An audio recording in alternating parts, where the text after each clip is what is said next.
Orang bilang, anak terakhir itu yang paling dimanja. Katanya, paling bebas, paling sedikit beban. Mereka tidak tahu, di balik senyumku, ada tanggung jawab yang mungkin tidak semua orang sanggup memikul. Kakak-kakakku sudah punya kehidupan masing-masing.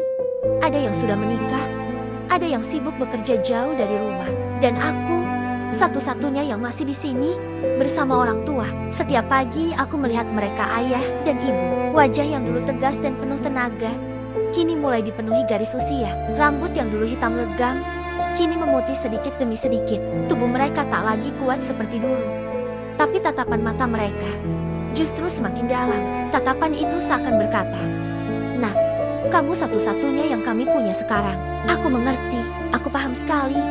Aku adalah harapan terakhir mereka. Aku tahu, mereka ingin aku sukses. Mereka ingin aku bisa mengangkat nama keluarga, membalas semua pengorbanan yang mereka lakukan sejak aku kecil. Tapi di saat yang sama, aku juga ingin mengejar mimpiku sendiri.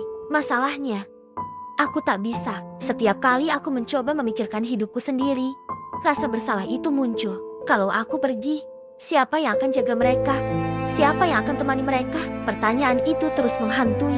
Kadang aku iri melihat teman-temanku yang bisa merantau jauh, yang bisa bebas menentukan jalan hidupnya tanpa harus berpikir panjang. Aku iri, tapi aku juga tahu, aku tidak bisa seperti mereka. Orang lain hanya melihat luarnya.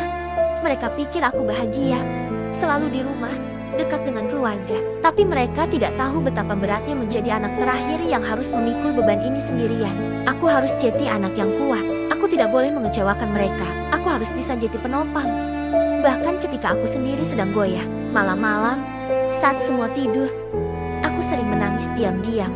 Bukan karena aku menyesal, tapi karena aku takut.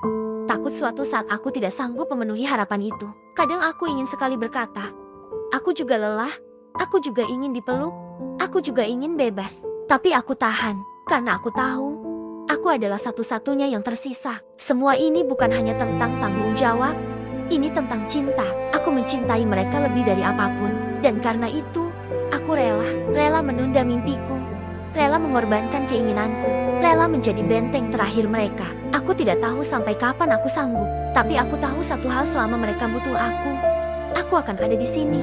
Karena bagiku, keluarga adalah rumah, dan aku adalah harapan terakhir rumah itu.